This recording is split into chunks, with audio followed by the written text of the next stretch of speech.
Listo, doctor. ¿Podemos empezar? Sí. Bueno, listo. Entonces, buenos días para todos. Mi nombre es Juliana Erazo Flores. Yo soy residente de segundo año de oftalmología y el día de hoy les voy a hablar sobre toxicidad retinal por medicamentos. Bueno, en primer lugar, existen muchos medicamentos que pueden causar toxicidad retinal, entre ellos también medicamentos sistémicos, tópicos e intravítreos. Y sus diferentes mecanismos se han clasificado de acuerdo al nivel retiniano donde producen toxicidad y de acuerdo también al patrón retiniano que producen. Entonces se han clasificado en cuatro mecanismos. Los que producen cambios en el complejo fotorreceptor epitelio pigmentario de la retina, los que producen retinopatía oclusiva o microvasculopatía, los que producen daño a las células ganglionares y nervio óptico, y finalmente los que tienen otros mecanismos de toxicidad, como pueden ser edema macular, retinopatía cristalina, alteraciones en la visión de color y anomalías en la respuesta del electroretinograma. Entonces, en el primer grupo tenemos los que producen cambios en el complejo fotorreceptor y epitelio pigmentario de la retina. Aquí tal vez uno de los grupos más importantes son los medicamentos derivados de la cloroquina. Entonces, la cloroquina es un medicamento que se usó por primera vez como profilaxis contra la malaria en la Segunda Guerra Mundial y también se ha usado en el tratamiento de enfermedades reumatológicas y dermatológicas. Sin embargo, en el último tiempo su uso ha sido ampliamente reemplazado por la hidroxicloroquina, que a pesar de ser también un derivado de la cloroquina, tiene un mayor perfil de seguridad. En cuanto a la fisiopatología de cómo producen los cambios tóxicos a nivel de la retina, estos medicamentos lo que hacen son capaces de unirse a la melanina y por lo tanto se van a concentrar tanto en el tejido uveal como en el epitelio pigmentario de la retina. De esta manera, no solo logran aumentar sus concentraciones en este tipo de tejidos, sino que también hacen que sus efectos perduren en el tiempo. Entonces van a producir alteración de la función lisosomal del epitelio pigmentario de la retina, producen degeneración secundaria de los fotorreceptores que, como sabemos, para que su microambiente esté sano, requieren de una función adecuada del EPR. También producen una inhibición del reciclaje del retinol trans y pueden producir una toxicidad retiniana primaria. A pesar de que la prevalencia de toxicidad de estos medicamentos ha sido reportada como baja, es una situación preocupante porque muy rara vez se recupera la agudeza visual. Entonces, es por eso que debemos hacer un seguimiento adecuado a los pacientes que consuman este tipo de medicamentos para detectar tempranamente signos de toxicidad. En cuanto a los síntomas y signos que presentan los pacientes, están los escotomas paracentrales y también una disminución de la visión central o la dificultad para la lectura.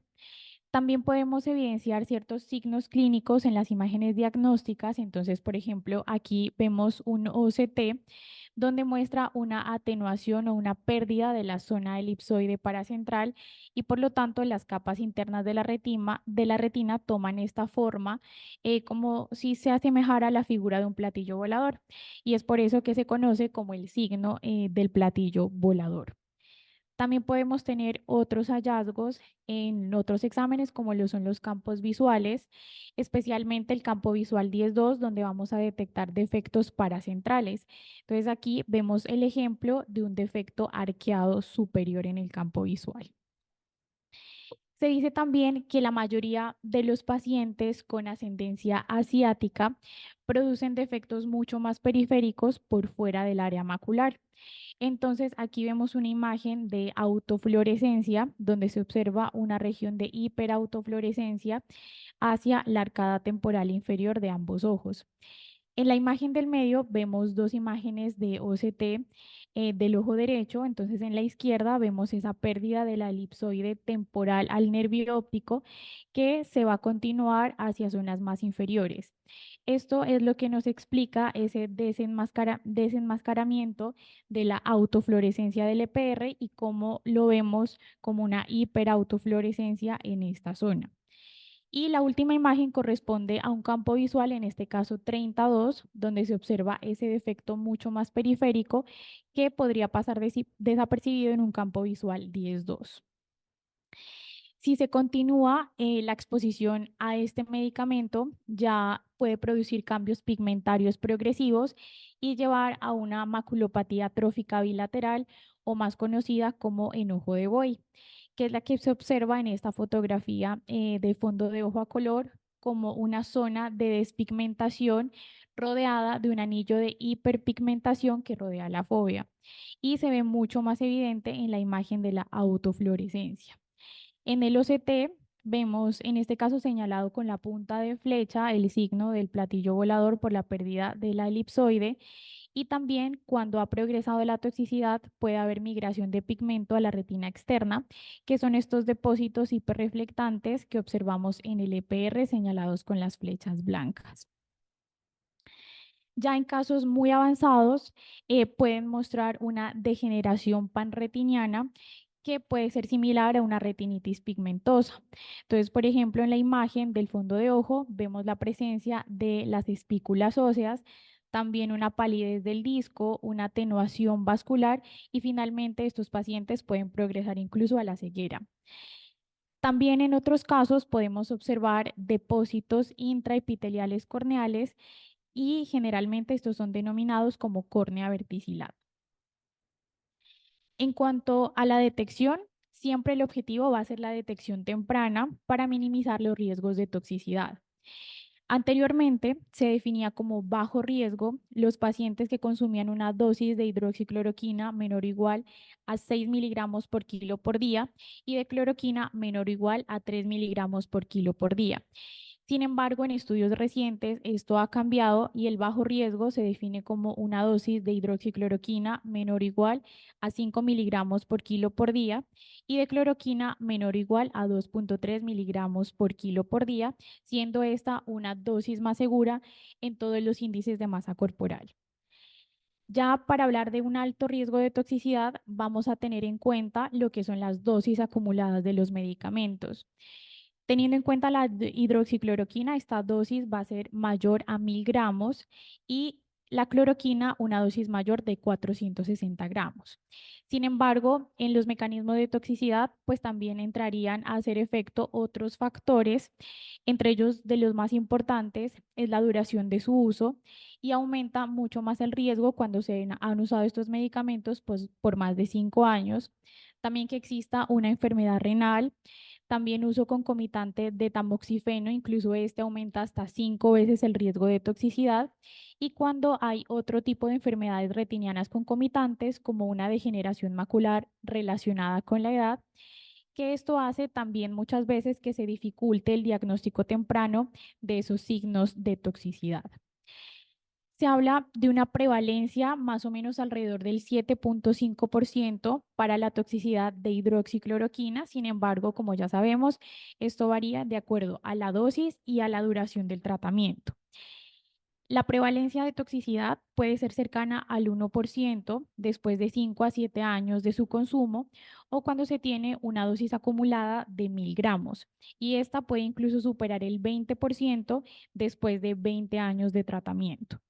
Hay que tener en cuenta también que estos medicamentos son de excreción lenta y por lo tanto también pueden mostrar signos de toxicidad retiniana tardía. Se hablaba en estudios más o menos que se han mostrado signos de toxicidad incluso después de 7 años de suspender el medicamento.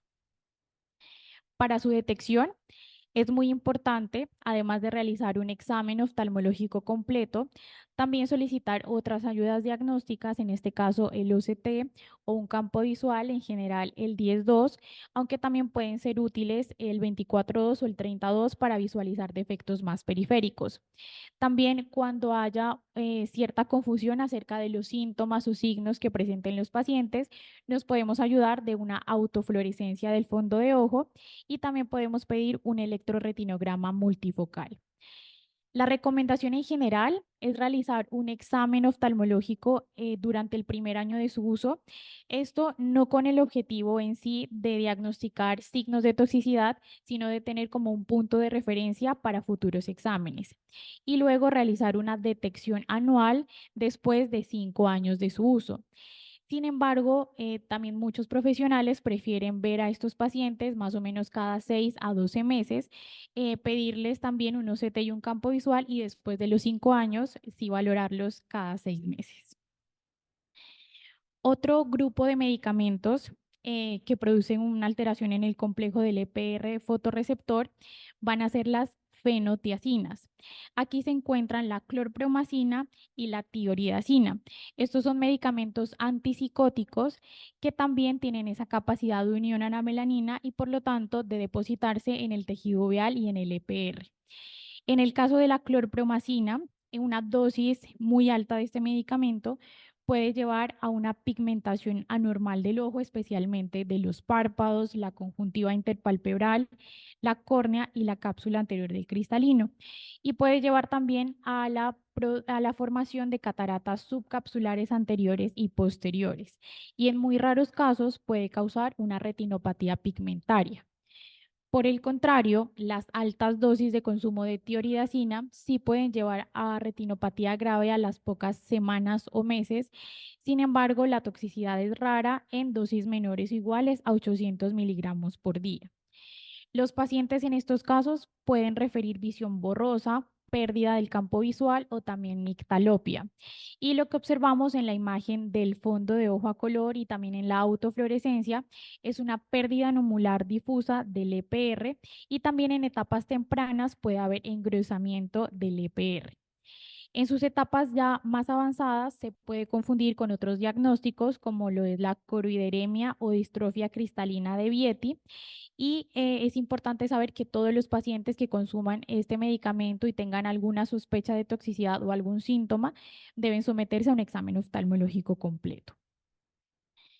Otros medicamentos son los nitritos de alquilo, o más conocidos como poppers. Estas son drogas de uso recreativo y también actúan como un relajante muscular y un relajante eufórico. Estos medicamentos lo que causan es un defecto retiniano extenso foveal a nivel de los fotorreceptores. Los pacientes pueden referir la presencia de un escotoma central o también de fotopsias y en el fondo de ojo vamos a visualizarlo como una mancha amarilla en la fovea. También aquí en el OCT que corresponden a estas imágenes, vemos una alteración focal de la banda elipsoide, lo que indica una anomalía de los conos a nivel foveal. Otro de los medicamentos es la clofazimina. Este es un medicamento que se usa en el tratamiento de la lepra resistente a Dapsona y sirve también para tratar ciertos trastornos autoinmunes como lo de la psoriasis y el lupus eritematoso sistémico. Y también para el manejo de infecciones por Mycobacterium avium. Este medicamento, al igual que los derivados de la cloroquina, puede causar lo que se llama maculopatía en ojo de buey y hay mayor riesgo de toxicidad retiniana en personas que padezcan el virus de inmunodeficiencia humana. Los pacientes van a evidenciar una decoloración amarronada de la conjuntiva, líneas superficiales delgadas en la córnea y también lagrimeo. En la mayoría de los casos, la agudeza visual está levemente afectada y en el electroretinograma hay una disminución de las amplitudes escotópicas, fotópicas y de parpadeo y puede haber también un retraso en el tiempo. El mecanismo de acción por el cual produce toxicidad es que hay una acumulación de este metabolito en el tejido adiposo y en los espacios intracelulares de las células fagocíticas mononucleares. Y el tratamiento en sí es la interrupción del medicamento, que cuando se da y no se han producido todavía defectos estructurales, puede haber reversión de los síntomas. Otro de los medicamentos es la deferoxamina. Este es un medicamento quelante de hierro que es capaz de producir maculopatía reticular o viteliforme y edema macular. Este medicamento produce además cambios del epitelio pigmentario reticular, que son los que observamos en esta imagen de autofluorescencia, que es un caso de una paciente con anemia de células falciformes que lo estaba recibiendo para el manejo de hemosiderosis transfusional. En el OCT igualmente vemos esa pérdida de la capa elipsoide y también los depósitos hiperreflectantes a nivel del EPR. Otros de los medicamentos pues muy conocidos son los corticosteroides que tienen múltiples indicaciones, no solo oculares, sino también sistémicas y se han relacionado con la presencia de corioretinopatía serosa central. Otro medicamento importante a tener en cuenta es la didazonida o la dideoxizonida, que es un inhibidor de la transcriptasa inversa de nucleósidos e inhibe la replicación del virus de inmunodeficiencia humana. Este es capaz de producir toxicidad mitocondrial y retinopatía pigmentaria periférica y tiene afinidad por los tejidos que tienen alto consumo de oxígeno, como lo son el nervio óptico y la retina. Refieren los pacientes tener una pérdida de la visión periférica y se observa un patrón periférico moteado concéntrico de manera bilateral y atrofia del EPR y de la coriocapilar. También tenemos los inhibidores de puntos de control inmunológico que son usados como terapia inmunomoduladora para cáncer metastásico y puede producir desprendimientos de retina seroso e inflamación por alteración de la respuesta inmune. Otros medicamentos que pueden causar toxicidad retiniana son los inhibidores de la vía de la proteína quinasa activada por mitógenos, entre ellos la quinasa regulada por señales extracelulares, la MAP quinasa y los inhibidores del receptor de factor de crecimiento de fibroblastos. Estos son medicamentos quimioterapéuticos usados para el tratamiento de cáncer metastásico que puede producir desprendimientos de retina serosos multifocales y que son autolimitados. Y tienden a producir una alteración similar a la corioretinopatía serosa central. Entonces, en las imágenes de la izquierda vemos el ejemplo de un caso de un paciente tratado para melanoma cutáneo metastásico, donde vemos en la foto a color y en el OCT desprendimientos serosos de retina que afectan la zona parafoveal y también alrededor de las arcadas vasculares. En este caso, este tipo de desprendimientos serosos se resolvieron después de la interrupción del medicamento. Otro es el pentosano polisulfato de sodio. Este es un medicamento que se usa para el tratamiento de la cistitis intersticial y puede producir cambios pigmentarios, hipo e hiperautofluorescencia y engrosamiento nodular del EPR. Y los pacientes también perciben un defecto de adaptación a la oscuridad. Entonces, aquí vemos en las imágenes de la izquierda el caso de una paciente que ella refería percibir una decoloración amarilla en su visión y también dificultades para adaptarse a entornos oscuros. Vemos en la fotografía a color cómo se observan cambios pigmentarios a nivel de la mácula y en el OCT y en el infrarrojo vemos esos cambios mucho más marcados de regiones de hipo e hiperautofluorescencia y también de puntos reflectantes. Y también en el OCT vemos la alteración a nivel de la capa elipsoide y de los fotorreceptores. Otros medicamentos de gran consumo es el sildenafil o el taladafilo. Estos son inhibidores de la fosfodiesterasa 5 y la fosfodiesterasa 6, que es una enzima importante de la cascada de fototransducción. En estos pacientes, ellos refieren percibir un tinte azul o amarillo transitorio de la visión y en el electroretinograma pueden haber temporalmente retraso en el tiempo implícito de la onda B del cono, especialmente con dosis superiores a los 100 miligramos. En este caso es muy raro, pero se ha reportado la presencia de desprendimiento macular seroso y corioretinopatía serosa central y en el OCT existe un aumento del grosor coroideo. Siguiendo con el siguiente grupo, es los medicamentos que causan retinopatía oclusiva o microvasculopatía. Aquí tenemos el interferón alfa 2A, que es usado en el tratamiento de la hepatitis viral como antiviral e inmunomodulador. Y este puede causar manchas algodonosas y hemorragias retinianas. Otros son los alcaloides del cornezuelo de centeno y los anticonceptivos orales. Entonces, los alcaloides en general son vasoconstrictores que se usan para el tratamiento de la migraña y los anticonceptivos orales tienden a causar eventos trombóticos y en este caso oclusiones de la vena y de la arteria de la retina.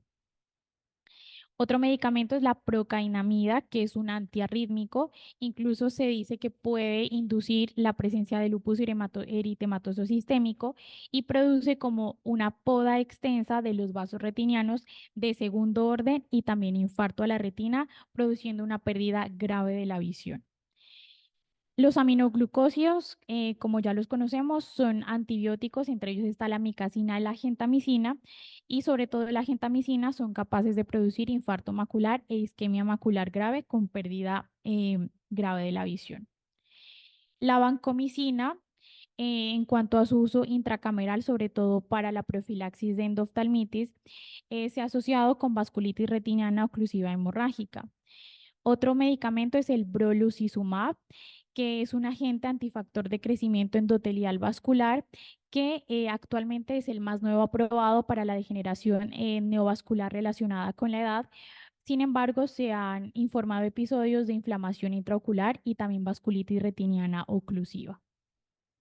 El siguiente mecanismo de toxicidad retiniana van a ser el daño de las células ganglionares y neuropatía óptica. Aquí tenemos entonces la quinina, que se utiliza como un relajante muscular para los calambres en las piernas y también es un antipalúdico. Este en general tiene un índice de terapia seguro en dosis menores a 2 gramos, aumenta la morbilidad con dosis mayores a 4 gramos y la mortalidad en dosis mayores a 8 gramos y produce una pérdida grave de la visión que imita una oclusión de la arteria central de la retina. Vemos entonces que se puede observar también una mancha rojo cereza y en el OCT podemos ver un engrosamiento e hiperreflectividad de la capa de células ganglionares. También puede producir una atrofia interna difusa y una atenuación vascular y atrofia óptica. Y en el electroretinograma vemos la presencia de una onda negativa. En este caso, la toxicidad por la quinina puede llevar a una ceguera de manera permanente. Entonces, en la imagen vemos la palidez del nervio óptico, la atenuación vascular y vemos que en las imágenes del electroretinograma, la onda B positiva tendría una mayor amplitud que la onda A negativa. Otro medicamento importante aquí es el metanol. Entonces, este produce mediante su toxicidad ceguera aguda, puede llevar un edema transitorio agudo de la cabeza del nervio óptico y también puede producir edema macular. En cuanto al metanol en cortes histológicos, se ha visto que produce vacuolización del EPR y del nervio óptico, por lo tanto, esto es un signo de muerte celular. Puede desarrollar una atrofia óptica y también atenuación vascular y produce en el electroretinograma una onda negativa. Otro de los mecanismos de toxicidad es el edema macular. Entonces, en este grupo tenemos los taxanos, que son inhibidores de microtúbulos. Está aquí el plaquitaxel, también el plaquitaxel unido a la albúmina y el docetaxel. Estos son quimioterapéuticos que especialmente se usan en el tratamiento de cáncer de mama y en casos raros se asocian con edema macular cistoide. Y en el OCT también puede evidenciarse un edema sin fuga angiográfica. La recuperación de la visión se da de manera completa después de la interrupción de este tipo de medicamentos. El siguiente grupo son las glitazonas, que está la rosigliptina y la pioglitazona, que son hipoglicemiantes orales que se usan en el tratamiento de diabetes mellitus. Este puede producir retención de líquidos y causar edema pulmonar grave y también llevar a edema macular. Otro de los medicamentos es el fingolimod, que es uno que se usa en el manejo de esclerosis múltiple y puede causar signos de edema macular incluso dentro de los 3 primeros meses de su uso. En estos casos es muy importante hacer un diagnóstico diferencial de acuerdo a los síntomas visuales que presenta el paciente con neuritis óptica, porque estamos hablando pues, de una esclerosis múltiple. Y finalmente están los análogos tópicos de prostaglandinas que, como todos conocemos, se usan en el manejo de glaucoma primario de ángulo abierto y también se han asociado con edema macular. La siguiente es la retinopatía cristalina. En este caso, estos signos se presentan también en enfermedades sistémicas y oculares, pero en el caso de hoy nos vamos a centrar en los medicamentos que la producen. Entonces, algunos de ellos son la cantaxantina, el etilenglicol, el mectociflurano, que es un anestésico que ya actualmente se ha dejado de usar, la nitrofurantoína, los émbolos de talco, que generalmente se producen después de la administración prolongada de drogas intravenosas con metilfenidato. También está el tamoxifeno y la inyección de acetónido de triamcinolona. Entonces, el tamoxifeno es un antiestrógeno que se usa como tratamiento profiláctico después del tratamiento primario de cáncer de mama. Su toxicidad es poco común cuando se tiene una dosis de 20 miligramos por día y el riesgo aumenta con una dosis superior a 200 miligramos por día o dosis acumuladas mayores a 100 gramos. Puede producir depósitos cristalinos internos brillantes alrededor de la fóvea, como lo vemos en las fotografías a color, y también edema macular cistoide. En cuanto al OCT, vemos esa ruptura central y una pérdida de la banda elipsoide con cambios quísticos foveales en la capa interna. Otro de los medicamentos es la cantaxantina. Este causa una maculopatía después de ingerir altas dosis de este medicamento.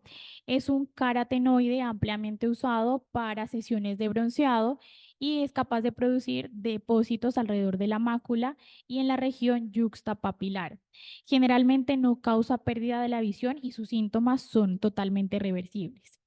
Los depósitos de talco que anteriormente mencioné son capaces de embolizarse en las arteriolas retinianas perifoveales de menor calibre y es muy raro que causen neovascularización de la retina periférica y por lo general no causan pérdida de la visión.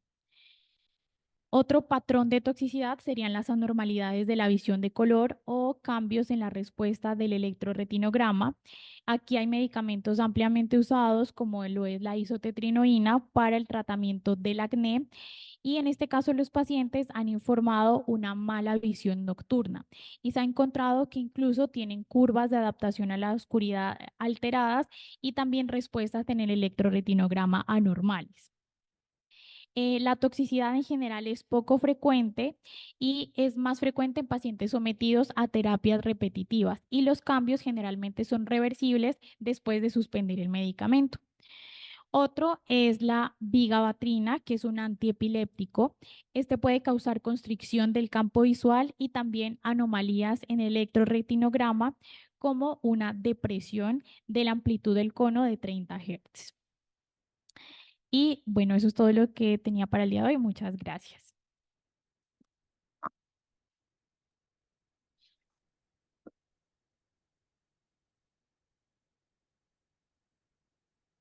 Bueno, muchas gracias, Juliana.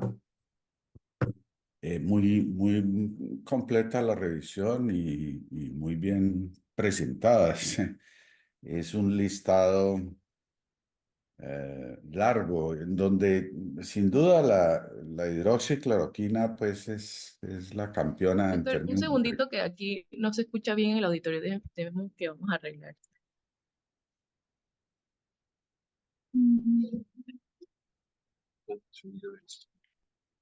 A ver, ahí probando, probando,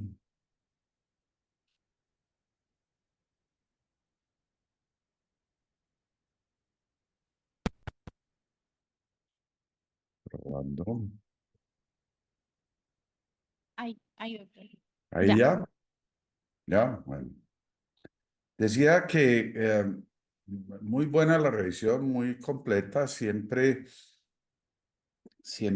pues terminamos viendo una lista larga de medicamentos y resulta muy útil tener esa lista a la mano porque pues cada rato vemos pacientes con síntomas raros, visuales, a veces con hallazgos extraños y uno pregunta, y muchas veces no, los pacientes no refieren. Entonces uno no pregunta específicamente a veces por la droga asociada al síntoma, ah, cuesta trabajo. Obviamente en el caso de los poppers, si estamos hablando de adolescentes que van con los padres, pues no van a cantar, ¿no? Entonces uno si está sospechoso tiene que ver cómo aislar al adolescente o al joven para preguntarle. La, la hidroxicloroquina es sin duda pues el problema principal o el más frecuente.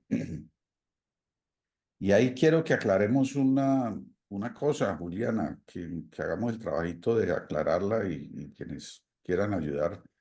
Y es sobre realmente cuál es la dosis, porque pues yo toda la vida manejé 300 gramos, ¿sí? Pero papeles más recientes han hablado de que el cuento de la dosis total acumulada no es tan importante como la dosis diaria. Y ahora usted menciona 1.000 gramos. Entonces yo sí quisiera como que revisemos ese punto específico, de pronto que usted comparta la evidencia que hay sobre dosis y toxicidad, específicamente eso, para ver si somos capaces de sacar como una guía de qué es lo que de verdad debemos decir. Usualmente, para la mayoría de estos pacientes con artritis reumatoidea, que es el uso más frecuente, pues sí va ocurriendo alrededor del quinto, séptimo año, porque ellos arrancan con dosis diarias, luego lo pasan a interdiario, luego lo pasan a bisemanal. Y el problema con la hidroxicloroquina y con muchos de estos medicamentos, no todos, es que una vez que se presenta el daño es irreversible.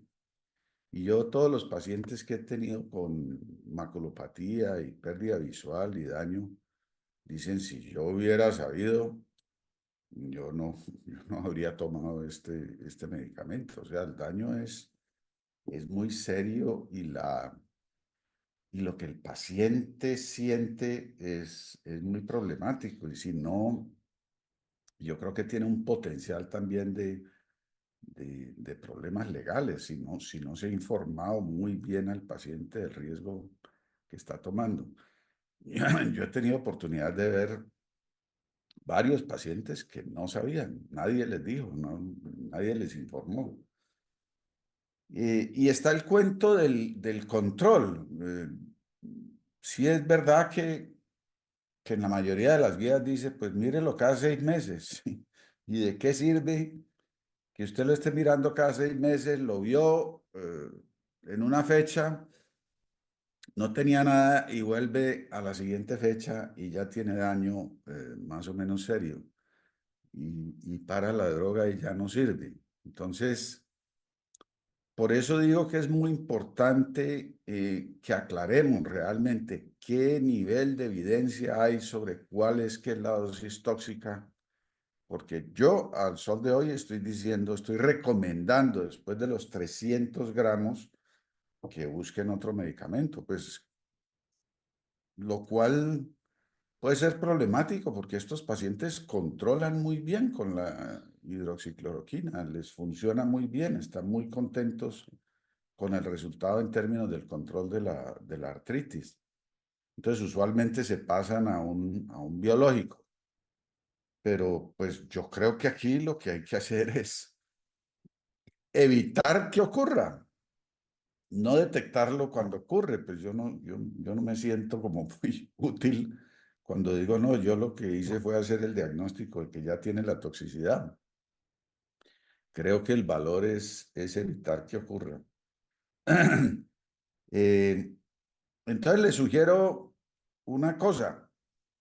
Como este es un tema pues muy típicamente de consulta, podemos hacer una herramienta que sea de ayuda. Y a mí se me ocurre que si usted pone esta información en formato de página web donde tengamos eh, enfermedad, medicamento, y una foto cuando sea pertinente y síntomas, pues en un cuadrito así sencillo y la hilera, y de pronto un texto que expanda debajo de esas cuatro cosas, donde explica más o menos lo que usted dijo, o sea, que lo que usted dijo lo ponga por escrito y lo ponga allí para cada una de las entidades. En Google Sites hay la ventaja, pues, que uno puede hacer búsqueda. Entonces llega el paciente y le dice, no, yo estoy tomando, qué sé yo, pentosano. Y uno dice, sí, pentosano me suena, me suena, pero no se acuerda muy bien qué es lo que produce. Pues entonces entra allí, hace la búsqueda y ve específicamente qué está ocurriendo. Em, claro, usted me puede decir, no, pues eso se puede hacer en Google, hoy en día Google, pero pues ustedes saben también que Google le presenta a uno mucha basura, ¿no? Y a veces cuesta un rato, un tiempo llegar, o uno podría decir, no, pues yo le puedo decir un programa de inteligencia artificial, también, pues, como está basado en búsquedas de Google, lo que está publicado en Internet, la posibilidad de que aparezca un porcentaje de basura es alto. Entonces, muy bueno que si se hace una revisión seria, pues basada en literatura científica, la organicemos de una manera que sea consultable para cualquier oftalmólogo, rápidamente consultable, sea una información confiable, exenta de basura, de mentiras, y la persona se pueda guiar. Sí, efectivamente, eh, aquí estamos ante un caso de toxicidad y es por esta droga y se debe eliminar esta droga. Bueno, lo otro es con relación al brolucizumab, que dijiste que es la última. En realidad no es la última, es la penúltima si acaso, porque hay, aparte del faricimab, que sí es la última, que no ha llegado a Colombia. De paso, me informaron que somos el único país casi del mundo en donde no ha entrado por asunto del INVIMA. El INVIMA lleva ya casi va para el tercer año de tener frenada la entrada de faricimab, cuando ya ha entrado a todos los demás países, y el faricimab sí representa un avance importante en el tratamiento de la degeneración macular, como se creyó que era el Brolu, pero el Brolu que está disponible en Colombia, pues tiene un porcentaje bajito de vasculitis retinales, pero son terribles, pues el daño es terrible. Entonces, cuando uno le informa al paciente, lo voy a pasar a una nueva droga que tiene esta pequeña posibilidad de perder la visión, pues la mayoría de la gente dice, no, déjeme tranquilo, ¿no? Hasta ahora, pues es lo que me ha pasado a mí y creo que le ha pasado a muchos porque el Brolu definitivamente no pegó. No pegó, fue un fracaso, pues, comercial y clínico, eh, por ese efecto colateral tan terrible. Raro, escaso, pero pues es lo que les digo de los pacientes con cloroquina. Una vez que le da, sí, puede ser el 2%, puede ser el 20% en los que llevan mucho tiempo, pero una vez que el paciente perdió visión y tuvo el daño, ese paciente está muy frustrado, muy berraco cuando sabe que es secundario a una droga que le formularon, ¿no? Entonces, en eso uno tiene que ser mucho más cuidadoso, porque es distinto una enfermedad que le dio al paciente y la enfermedad le hizo el daño, pero cuando el daño lo hace el medicamento, pues entra ahí el concepto de iatrogenia, pues que los abogados manejan también y pueden llevarlo a uno a líos y aparte pues del problema ético de yo, no fui suficientemente cuidadoso o, o seleccioné una droga que tenía mucho riesgo y le hice un daño al paciente, independiente de que lo demanden a uno o no. Bueno,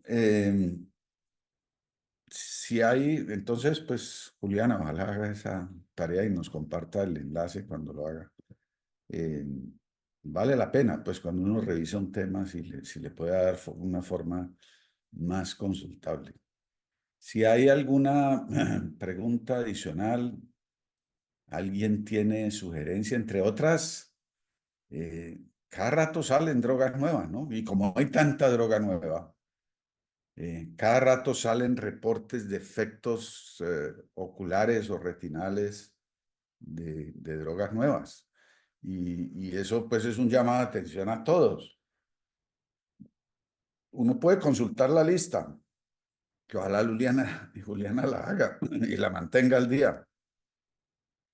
Pero si usted ve una manifestación rara, distinta, que no entiende, y el paciente está tomando una droga rara, distinta, pues piense en la posibilidad de hacer la asociación, pues porque así es como se encuentran.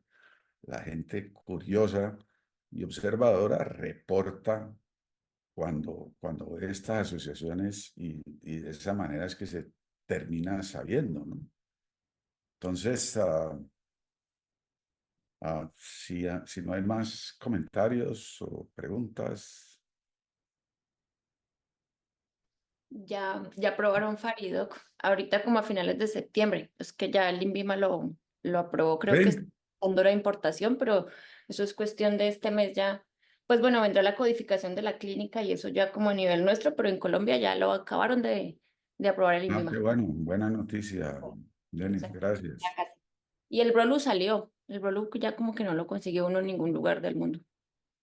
Salió del mercado, sí. Y ya, paila, pobrecitos. Ese, entre otras, es un interesante ejemplo de cómo los estudios clínicos que ustedes saben que se hacen multicéntricos y en miles de pacientes, no son el estadio final, ¿no? De una droga. El estadio final es la vida real. Entonces, fíjense que el Brolu no hubo en los estudios clínicos, no hubo reportes de vasculitis. Y ya cuando salió al mercado y los números de uso aumentaron muchísimo, ahí fue cuando comenzaron a aparecer los primeros reportes, que es otra observación, ¿no? Cuando aparecen drogas nuevas y uno ve efectos que no están reportados, pues uno puede ser el que reporte, ¿no? Eh, y le habla a uno un poquito de la problemática de la industria farmacéutica. Fíjense ustedes la historia de Lucentis. Lucentis, pues, desarrollan la droga, la comercializa Novartis y es un hit, ¿sí? Mundial y económicamente, pues, Lucentis fue una droga muy exitosa financieramente, ¿no? O sea, le produjo un poco de plata a Novartis. Y entonces, claro, todo el mundo comienza a decir, yo quiero repetir esta historia.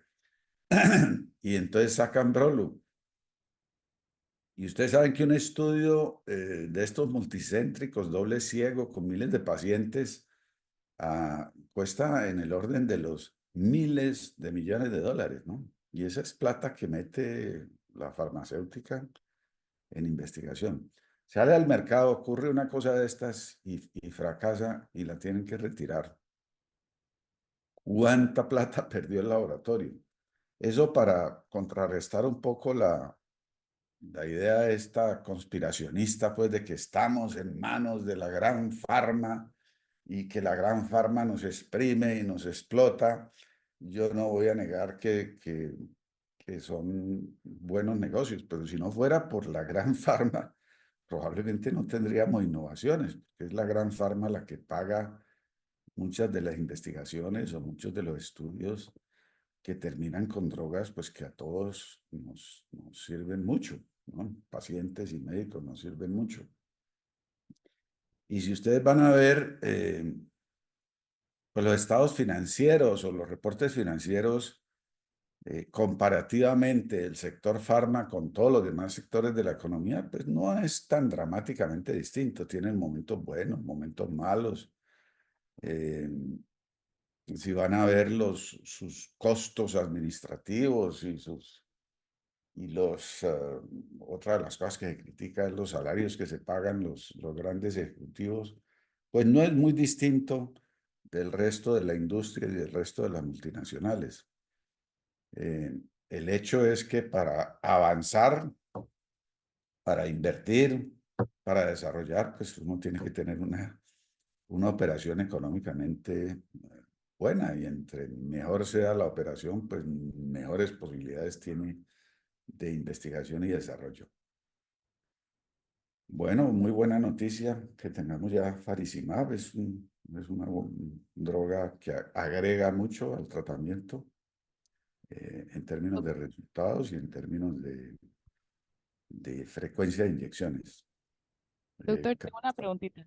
¿Me escucha? Estaremos hablando mucho del FARI en los próximos meses. ¿Qué decía Priscila?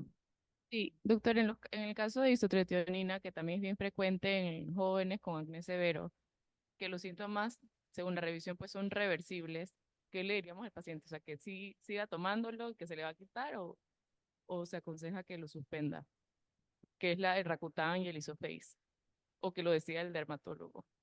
No, pues yo sí creo que en todos los medicamentos, pues si uno ve un efecto, así sea reversible, si uno ve un efecto colateral, pues por lo menos mi recomendación como oftalmólogo es párelo. Ya si el paciente con su dermatólogo y su cosa estética y sus preocupaciones dice, no, pues yo arriesgo mis ojos con tal de verme mejor, pues ya eso es otra cosa. Ustedes ahí vieron en el caso que se presentó en el grupo de fellows, otro caso más de pérdida visual por inyecciones perioculares. Eso aparentemente no va a parar. Nosotros tuvimos una epidemia aquí porque se juntaron varios. eh, Y la gente, pues ahí lo que pasa es que la gente en su banalidad no tiene conciencia del riesgo. Los que inyectan no tienen conciencia del riesgo. Entonces nosotros hicimos una campaña para que hubiese conciencia del riesgo. La campaña funcionó y pararon, porque eran una seguidilla de casos. Pero pues pasa el tiempo y todo el mundo se olvida y arranca otra vez. Pero en general, yo diría que si a la gente se le dice, mire, si usted se hace eso, tiene riesgo de quedar ciego, pues la gran mayoría de la gente no se lo hace, ¿sí? Si usted está tomando esta droga y esta droga le está dañando la visión, yo creo que la elección de la mayoría de la gente es párela. Y yo creo que la recomendación de los oftalmólogos es párela.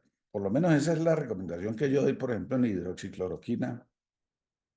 Cuando el paciente llega a los 300 gramos, yo digo, mi recomendación, lo que le mando al reumatólogo es párela, no más, busque otra opción. Ya tuvo un buen resultado, 5, 7 años, logró un buen control de la enfermedad, pues agradezca eso, pero no siga, no siga tentando al diablo de ir a tener una maculopatía y un daño visual permanente. Eso es lo que yo haría, pero pues ahí, si hay otras opiniones, bienvenidas.